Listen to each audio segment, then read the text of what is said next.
February 11th, I suppose you could say day 2 of our year on the plains. So I wanted to show you my sheep. Well, these are some of my sheep, and express a little bit just kind of on what the status quo is starting here in the earliest whispers of spring, just to set the stage for what's going to happen later. The first thing you'll notice is obviously the sheep are covered in wool. So you could say that they're at the pre-shearing stage. They were last sheared a year ago in last spring, so they've got a year's worth of fleece on them. So obviously shearing is an event that can be looked forward to. So we're in the pre-shearing. You also see there's no small ones, there's no lambs. So we're in the pre-lambing phase.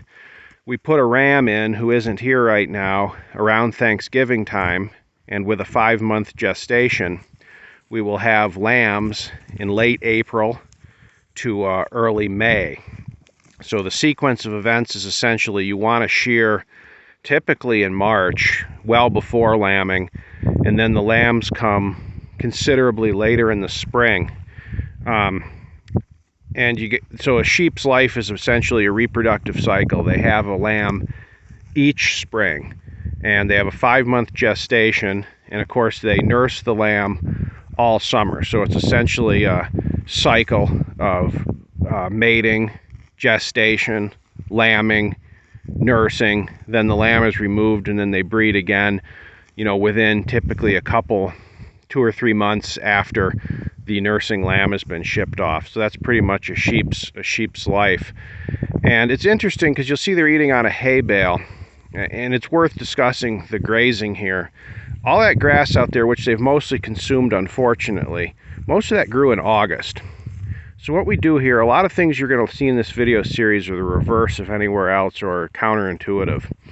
The grass grows in a burst, essentially from July to August, and you graze that brown stockpiled grass, which has excellent nutritional value, the entire rest of the year.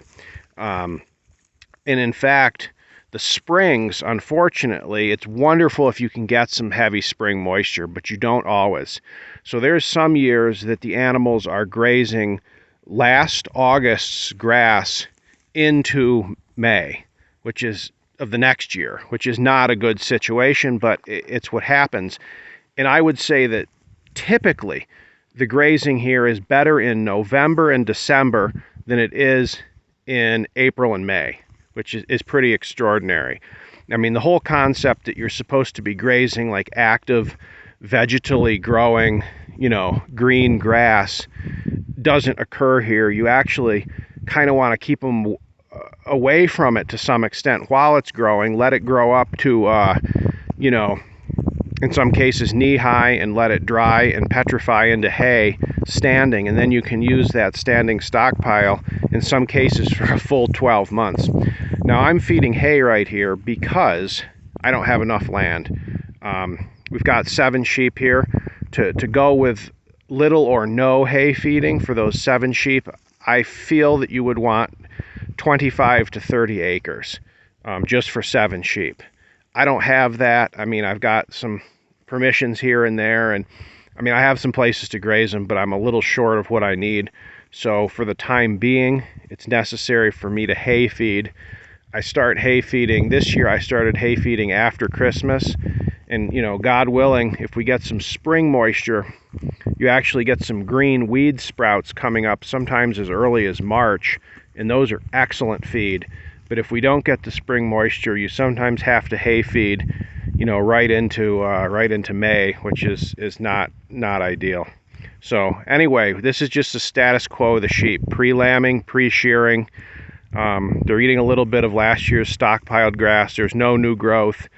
Eating some hay, and we're kind of going to take it from here, and you're going to see shearing, lambing. You're going to see the first green grass growing. But this is sort of the starting point.